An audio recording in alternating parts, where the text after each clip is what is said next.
Добрый вечер. Вы смотрите программу «Якутия в деталях», проект «Мой доктор». С вами Иван Луцкан, главный врач Якутской республиканской офтальмологической клинической больницы. Сегодня мы поговорим о неонатологии. Врач-неонатолог — это первый специалист, который принимает ребенка из рук акушера, осматривает, если необходимо, помогает начать жить вне мамы. Название неонатолог достаточно новое, тем не менее в родильных домах теперь нет абсолютно таких домов, где не было бы таких специалистов. О работе неонатолога и о проблемах детей раннего возраста мы поговорим сегодня с нашей гостьей, врачом-неонатологом, заведующим отделением для новорожденных перинатального центра Марией Камалтиновной Бабич. Правильно? Правильно. Все, не ошибся. Мария Камальтиновна, давайте расскажем немножко нашим зрителям, погрузим их в профессию, все-таки чем занимается неонатолог. Врач-неонатолог — это самый первый врач, который встречается с малышом после рождения. Слово неонатолог это произошло от греческого слова, из двух слов «нео» — новое, «натос» — жизнь, то есть новая жизнь. До 80-х годов неонатологами в роддомах называли микропедиатрами. А вот с 80-х годов уже появилась такая новая профессия, как неонатолог. Хочу отметить, что вот в нашей республике Саха первый неонатолог это был Александров Радомир Иванович, который долгие годы трудился неонатологом и сейчас находится на заслуженном отдыхе. Вот. А в чем заключается специфика работы? Специфики — это основная функция и задача врача-неонатолога — это оказание медицинской помощи новорожденным детям сразу после рождения и неонатальный период, который длится с момента рождения до 28 суток. Далее, после 28 суток за новорожденным наблюдает врач-педиатр. Уже на участке? Уже на участке, да, после выписки из роддома. Ну вот вы в первую и пятую минуту жизни ребенку оцениваете его по баллам, так называемая шкала Апгар. Что она означает? Шкала Апгар — это оценка состояния здоровья новорожденного после рождения. Она названа шкала Апгар по имени автора, скажем, Вирджиния Апгар. Это американский анестезиолог-реаниматолог. И эта шкала Апгар по настоящее время, скажем так, мы работаем с этой шкалой. А вот что она означает? 5 баллов, 6? Да. Там, мы 5, оцениваем 9. состояние новорожденного на первой минуте жизни. Оцениваем по 5 критериям. Это сердцебиение, дыхание, цвет кожных покров, мышечный тонус, рефлексы. Также мы оцениваем и далее на 5-й минуте. И уже принимаем после 5-й минуты какие-то дальнейшие решения. Нуждается ли новорожденный в реанимационной помощи, либо новорожденный здоров, и он переводится в отделение новорожденных с мамой. Каждый критерий у нас оценивается от 0 до 2 баллов. 0 баллов значит отсутствует критерий. 1 он менее выражен. 2 это очень хорошо, значит, критерий хороший. Апгар, если у нас, допустим, 8, 9, 9, 10, это хорошая, отличная оценка по шкале Апгар. Значит, с новорожденным ничего страшного не произошло, новорожденный здоров.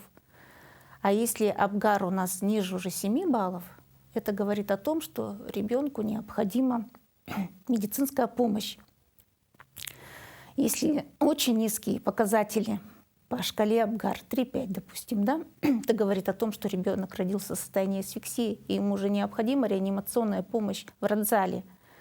Возможно, даже проведение искусственной вентиляции легких и перевода новорожденного в отделение реанимации новорожденных. Какие действия вы предпринимаете, если показатели вот как раз-таки не в норме? Ну, вот, как я сказала ранее, да, это перевод в реанимацию, если оценка очень низкая, да, требуется ребенку искусственная вентиляция или какие-то другие медицинские мероприятия. А если, допустим, оценка по шкале Апгар стоит у нас 6 на первой минуте, 8 на второй, это еще не говорит о том, что у нас ребенок родился больной. Он может быть родиться в состоянии, допустим, медикаментозной депрессии, когда маме ввели седативные препараты во время родовой деятельности или во время кесарево сечения общий наркоз.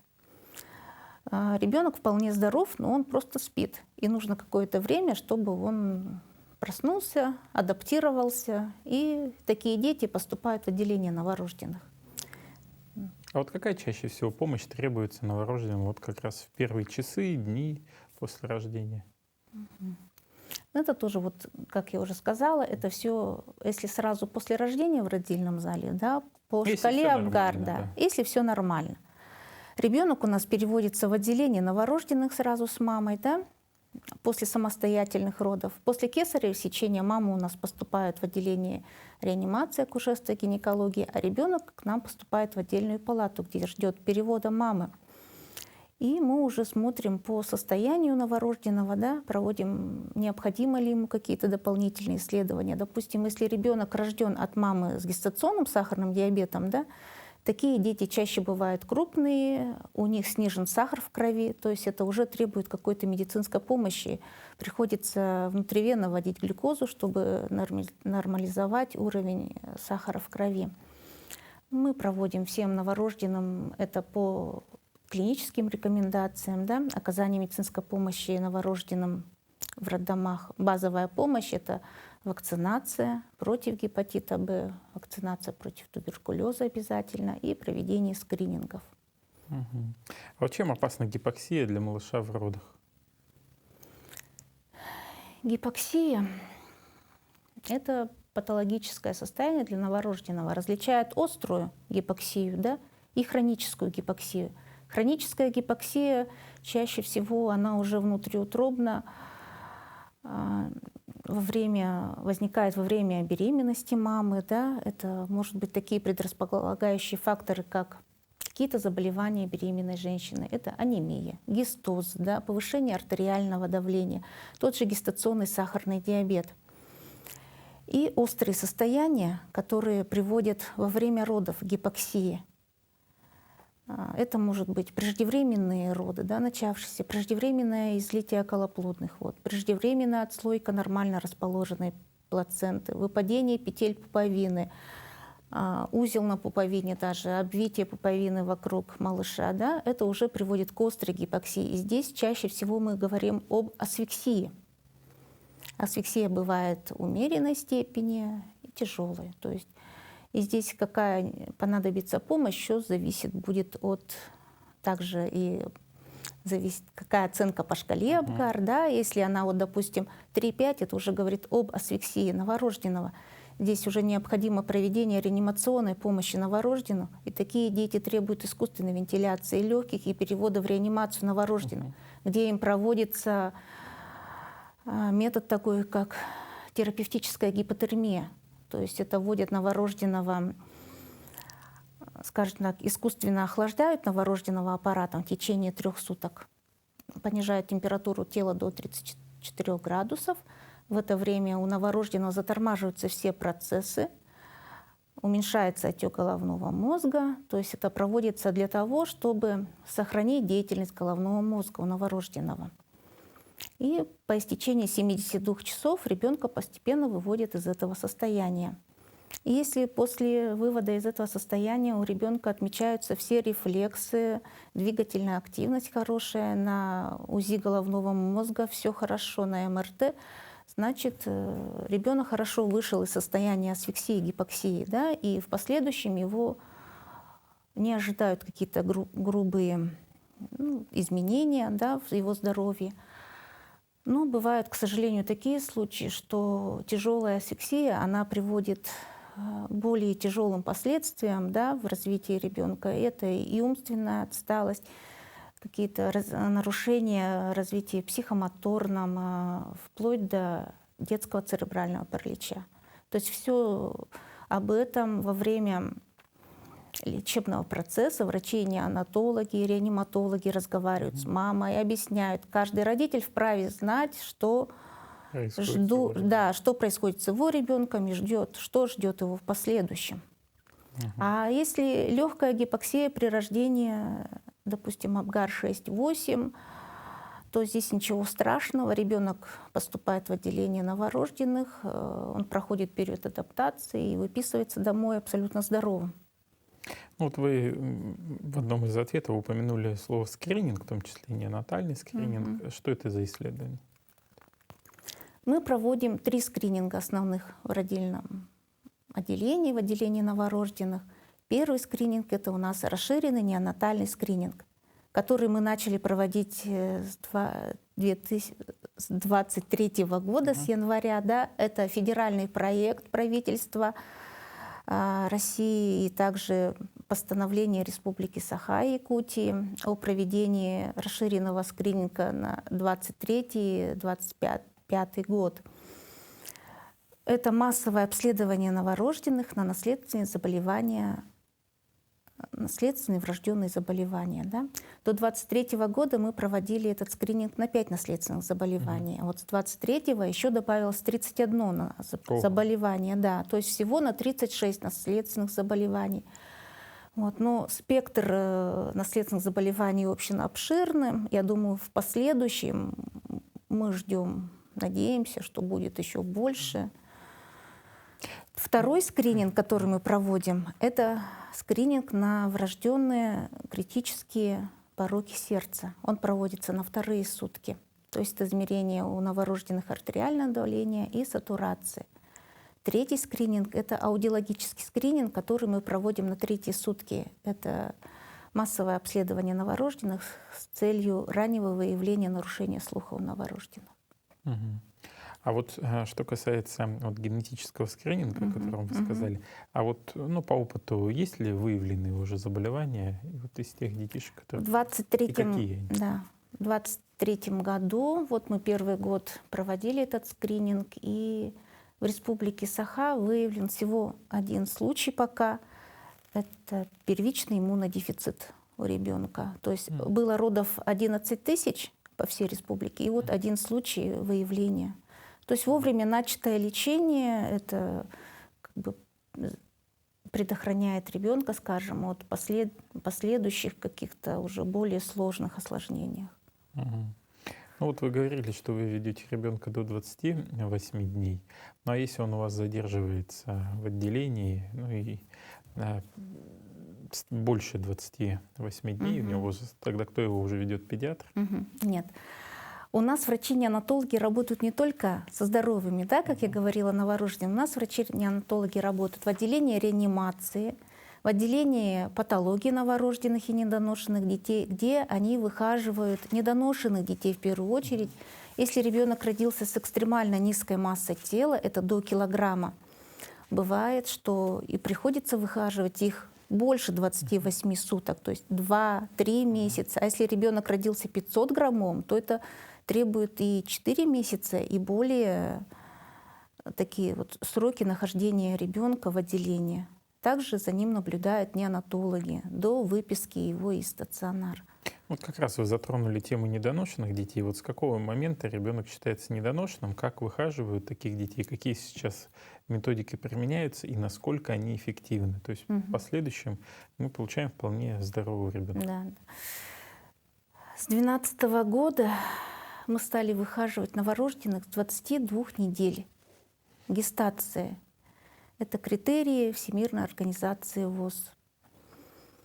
До этого года мы выхаживали детей с килограмма. Да? Считался новорожденный и недоношен с 28. Сейчас с 22 недель до 37 недель. Ребенок, рожденный раньше срока. Недоношенные также вот делятся с экстремально низкой массой тела новорожденные и рожденные. Это на сроке 22-27 недель беременности. Это очень такой критический срок. Если ребенок рожден в этот период, допустим, 22-24 недели, здесь требует очень больших, скажем так, затрат и усилий, чтобы выходить этого ребенка, но не всегда получается. Во многих странах решение о принятии выхаживания такого ребенка принимают сами родители. Но в нашей стране мы обязаны выходить такого ребенка. Но врачи понимают, что в последующем такого ребенка как бы не ждет ничего хорошего, скажем так, да.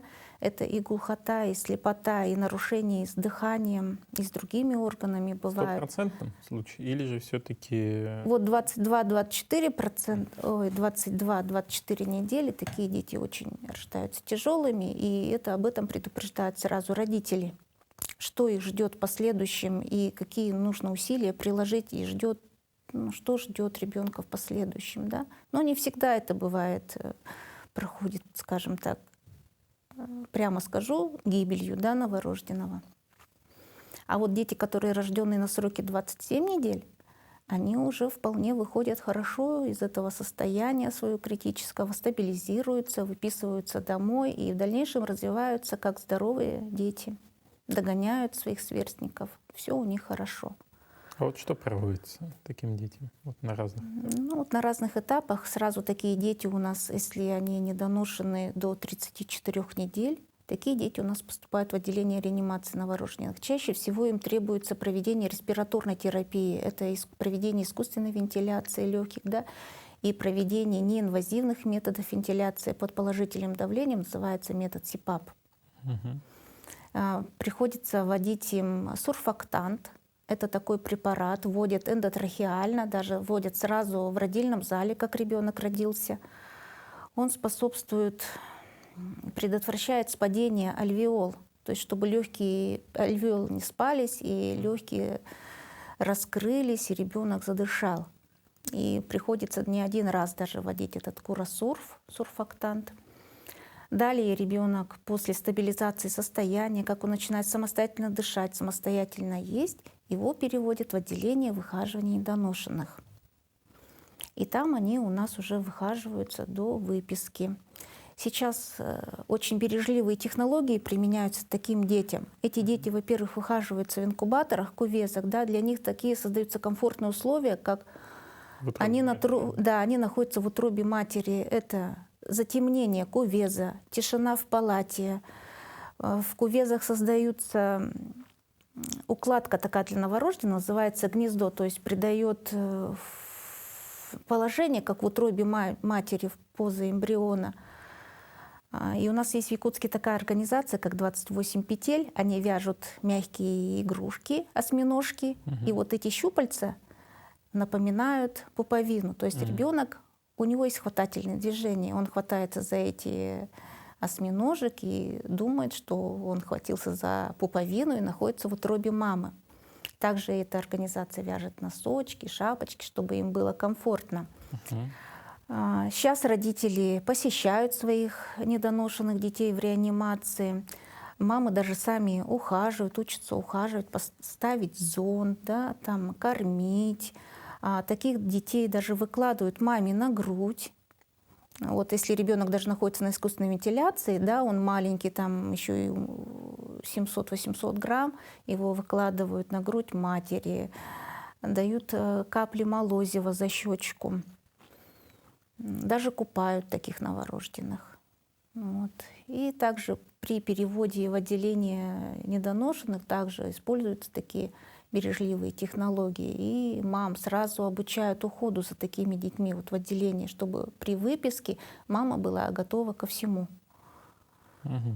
А вот если, наоборот, переношенный ребенок, какие опасности? Это ребенок переношенный, это рожденный больше 42 недель беременности. Такой ребенок рождается, он с определенными признаками. У них очень плотные кости черепа, что очень затрудняет рождение головки. Когда головка у доношенного ребенка, она очень хорошо при прохождении родовых путей конфигурирует, да, принимает форму родовых путей. А у переношенного кости плотные, и это травмирует и ребенка, и маму. Да? Они, как правило, рождаются с крупным весом, что тоже может вызвать какие-то патологические осложнения, да, во время родов. У них сухая кожа, мацерированная кожа. Такое есть понятие, как ручки-прачки, такие несморщенные ручки, банные стопы. Ну, таким детям тоже требуются какие-то, если адаптация у них проходит не так, как у здоровых новорожденных, какие-то методы обследования. Но, как правило, эти дети вовремя выписываются домой, и все у них хорошо. Мгм. А вот какие опасности таит для малыша, ну и для мамы, собственно говоря, Мгм. гестационный сахарный диабет у мам? У мамы, да. Гестационный сахарный диабет — это нарушение обмена веществ, ну, эндокринные нарушения, протекающие во время беременности, когда выявляют повышение сахара во время беременности. Но существуют для этого тоже предрасполагающие факторы у мамы. Это наследственная предрасположенность, питание. Сейчас мамы ведут такой малоподвижный образ жизни, больше лежат на диванах, в телефонах, да, и едят неправильную пищу, скажем так, где содержится очень много калорий. Но после родов приходит восстановление мамы, то есть сахар приходит в норму. Но такие новорожденные от таких матерей с гестационным сахарным диабетом, как правило, они рождаются очень крупными. Называются крупный к своему сроку гестации. У них широкие плечи, да, и при рождении может возникнуть такое состояние, как гестация плечиков. Плечи широкие, и они могут просто, простыми словами, если сказать, застрять при прохождении родовых путей. Да. Это тоже травмирует и ребенка, и маму. У таких детей после рождения выявляется сниженный уровень сахара в крови. Гипогликемия называется состояние.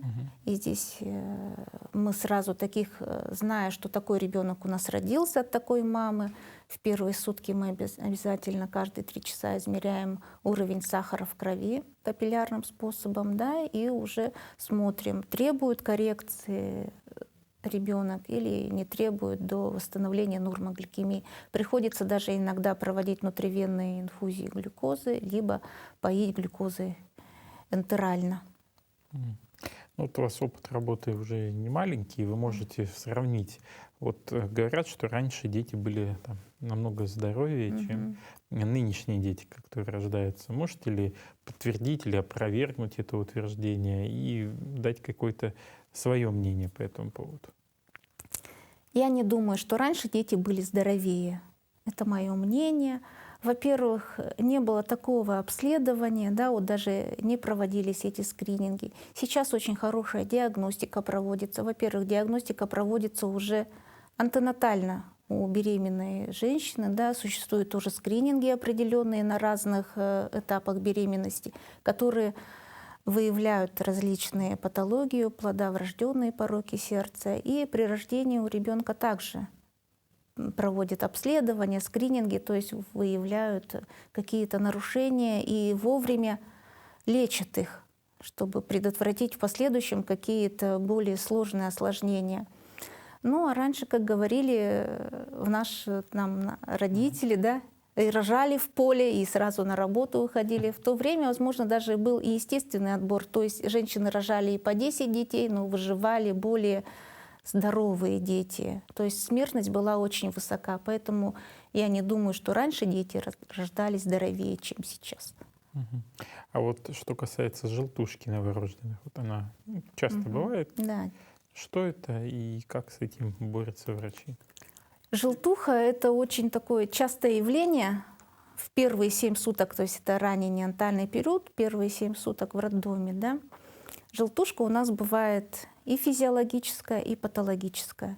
Физиологическая, она возникает на 2-3 сутки, и после 2 недель она проходит самостоятельно. Но есть желтухи патологические, которые возникают у мамы при конфликте, при резус-конфликте, когда у мамы резус отрицательный, у ребенка резус положительный. Также при конфликте по группе крови, когда у мамы 1 группа, а у ребенка 2 группа, либо 3. Тогда возникают гемолитические желтухи. Здесь происходит разрушение эритроцитов, гемолиз, повышается уровень билирубина. А при физиологической желтухе от чего она возникает? Да? В крови у новорожденного присутствует фетальный гемоглобин от мамы, который после рождения он разрушается, и возникает также желтуха. Желтуха — это желтушное окрашивание кожи, слизистых оболочек, склер. На физиологической она возникает у 70% случаев новорожденных. Здесь не стоит паниковать, да, в роддоме. Существуют методы лечения, как фототерапия. и определение уровня билирубина таким способом, как транскутанный метод определения билирубина. Это через кожу определяют специальным прибором, билитест называется, уровень билирубина, и уже определяют, требует ребенок проведения фототерапии, либо нет.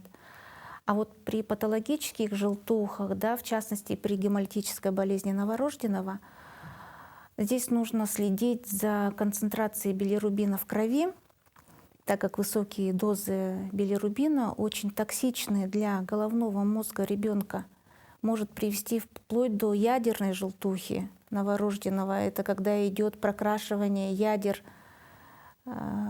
ствола головного мозга, и что приводит в последующем к инвалидизации ребенка. Вот. Ну, сейчас желтухи очень хорошо лечатся, поэтому не стоит, я думаю, паниковать мамам, что у ребенка желтуха. А вот изучали ли вы опыт других стран? Насколько у нас российские подходы в обслуживании новорожденных отличаются от зарубежных? Наши методы с каждым годом становятся более совершенствованнее. Мы стремимся к международным стандартам. Наши клинические рекомендации сейчас близко уже к международным стандартам. Да? Наши врачи ежегодно проходят обучение в центральных, федеральных клиниках, да? На симуляционных циклах, повышают свою квалификацию. Те же методы бережное отношение к тем же недоношенным, да, они уже давно используются за рубежом, у нас стали, как в последние десятилетия только использовать вот эти вот осьминожки, да, прикладывание груди новорожденного называется, метод кенгуру в реанимации. Вот. Ну, мы стремимся к лучшему. То есть я не думаю, что очень сильно наши стандарты отличаются от международных.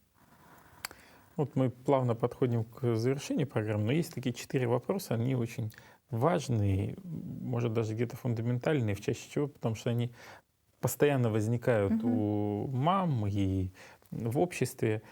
Первый вопрос — это про прививки. Да, вот какие прививки делают, насколько важно делать прививки в роддоме и какой от них эффект потом? В роддоме мы проводим 2 вакцинации новорожденных. Это по национальному календарю прививок. После рождения в первые 12 часов жизни это вакцинация против гепатита Б. Она проводится только после письменного согласия мамы. Вторая вакцинация — это против туберкулеза. Она проводится на 3-5 сутки. Проводится вакциной БЦЖ-М. Также только после письменного согласия мамы. Сейчас вот в настоящее время все меньше и меньше мам отказываются от вакцинации. Потому что, может быть, они стали грамотнее, да, но был период, когда очень много было отказов от вакцинации, и в обществе создалась такая прослойка, скажем, не было вот этой иммунной прослойки, да, что вызывает вот эти вспышки инфекции. Была вспышка кори, вот недавно в январе была в Якутске вспышка коклюша среди детей. Да, это от чего? То, что мамы отказываются от вакцинации, заболевают дети, и они заражают в свою очередь взрослых. И вот такие вспышки возникают. Ну, поэтому необходима иммунизация, чтобы вот в обществе возникла вот такая иммунная прослойка, скажем, защитная, чтобы защищала и детей, и взрослых. 95% должно быть вакцинировано, тогда иммунная прослойка будет эффективна. Это из курса иммунологии, если мне память не изменяет. Вот про прививки ответили. Теперь двойня и тройня. Вот насколько риски для мамы и для плода рождения такого количества детей? Двойни рождаются у нас очень часто. Тройни пореже. Да, но есть. Есть, да, в нашем центре. Чем опасно, да? Двойни бывает нередко, что они рождаются раньше срока двойни, да? И поэтому требуют здесь также и выхаживания недоношенных, и оказания им более высокотехнологичной медицинской помощи. Ну, а тройни тем более, да? Существует такой как синдром, когда мама носит двойню, близнецов однояйцевых, возникает такой синдром, как фетальная трансфузия крови, да, когда один близнец выступает реципиентом, второй донором, да, и здесь могут даже возникнуть выкидыши на ранних сроках. Но если мама доносила и родила таких детей, в последующем один донор, ребенок, он слабее бывает, у него бывает и анемия, что приходится и переливать ему кровь. А второй, он наоборот рождается, скажем так, у него полицитемия, то есть у него объем циркулирующей крови больше, чем у здорового новорожденного, которые тоже могут привести к таким и дыхательным нарушениям, и сердечным нарушениям. Вот. Ну, часто, конечно, рождаются здоровые двойни, даже если они с маленьким весом и доношенные, они вполне хорошо выходят и выписываются домой. Ну, третий вопрос, он об аллергии. Да? Насколько наши новорожденные подвержены аллергической реакции? Если она все-таки есть, то что делать? Ну, как правило, аллергия в неонатальном периоде, в первый месяц, да, она возникает очень редко. Но если она возникла, то это чаще всего бывает аллергия на белок коровьего молока. Это те дети, которые находятся на смешанном скармливании, то есть мама кормит грудью и докармливает молочной смесью, либо дети полностью находятся на искусственном скармливании. Тогда необходимо обратиться либо к неонатологу, либо к педиатру, который подберет правильное лечебное питание новорожденному, если он на искусственном скармливании. Ну, если мама его кормит грудью, то диету маме подберет. Но бывает часто, что в неонатальный период родители путают аллергию с такими транзиторными состояниями, как, например, токсическая эритема кожи, да, когда у ребенка появляются мелкие высыпания, и которые самостоятельно проходят, то есть не требуют никакого лечения. Ну и в завершение вопрос, как раз такой минуты на полторы-две. Мамам что необходимо, на что обращать внимание во время родов и после? Ну, во время родов за новорожденным, как я уже сказала, ведет наблюдение врач-неонатолог, поэтому все какие-то изменения врач-неонатолог выявит в роддоме, это все обследуется, лечится, да, но бывает, что мамы паникуют в роддоме, обращая внимание на то, что, как я сказала, на токсическую эритему, да, высыпания какие-то. Бывает, что увидят красную мочу, да, кровь в моче, они говорят. Это соли мочевой кислоты у нас выходят. То есть у новорожденного в неонатальном периоде возникают такие состояния транзиторные, то есть это адаптация новорожденного к внешней среде, которые проходят самостоятельно. Либо даже такие состояния в роддоме, как нагрубание молочных желез, да, это называется гормональный криз и у мальчиков, и девочек, здесь не стоит пугаться. А вот после выписки здесь необходимо обратить на то, как ребенок сосет, хватает ли у мамы молока. Бывает такое, что мама кормит ребенка, а ребенок постоянно плачет, и к концу первого месяца он не набрал в весе. Первый месяц ребенок должен набрать минимум 600 грамм, он набирает меньше, да? То есть здесь нужно обратить на это внимание. Дальше, на то, что у ребенка обязательно должно быть свое спальное место. Ребенок должен спать отдельно от мамы. У него должна быть своя кроватка с твердым матрасиком, да, ничего лишнего. Но если ребенок спит вместе с мамой, то также они должны спать на твердых поверхностях матраса. Но если удобно маме, у ребенка кокон, да, сейчас используется, чтобы мама могла комфортно кормить ребенка и не возникло каких-то там таких угрожающих состояний во время сна, когда мама спит. Могут быть вздутия у ребеночка, колики, да, мамы тоже очень паникуют, срыгивание, если мама перекормила ребенка, на это внимание обратить. Также могут быть возникнуть инфекционные заболевания после выписки из роддома, приобретенные, да, и надо помнить, что не все инфекционные заболевания новорожденных протекают с повышением температуры тела. Вот здесь тоже очень важно. Необходимо сразу обратиться к участковому педиатру. Так. Так, и пороки сердца. Да? Вот иногда бывает, что в роддоме не выявляются никаких патологических шумов сердца, а после выписки у ребенка может возникнуть патологический шум, и при диагностике, при проведении УЗИ выявляют врожденный порок сердца. Мгм. Спасибо вам большое, Мария Камальтиновна, что вы сегодня подошли к нам в студию. Интересная беседа, интереснейшая работа, очень важная, потому что вы спасаете жизни наших маленьких новорожденных. И хочется пожелать успехов в труде вам, вашей команде, вашего отделения. Дай Бог здоровья каждому, ну и чтобы как можно больше спасенных жизней было на ваших плечах. Спасибо. Ну, а я желаю, безусловно, каждому зрителю здоровья. На этом выпуск нашей программы «Якутия в деталях. Проект «Мой доктор» подошел к концу. С вами был Иван Луцкан. Смотрите нас по будням в 19:15. Мы рассказываем о том, чем живет здравоохранение Республики Саха-Якутия в деталях. Всего вам самого доброго. До свидания.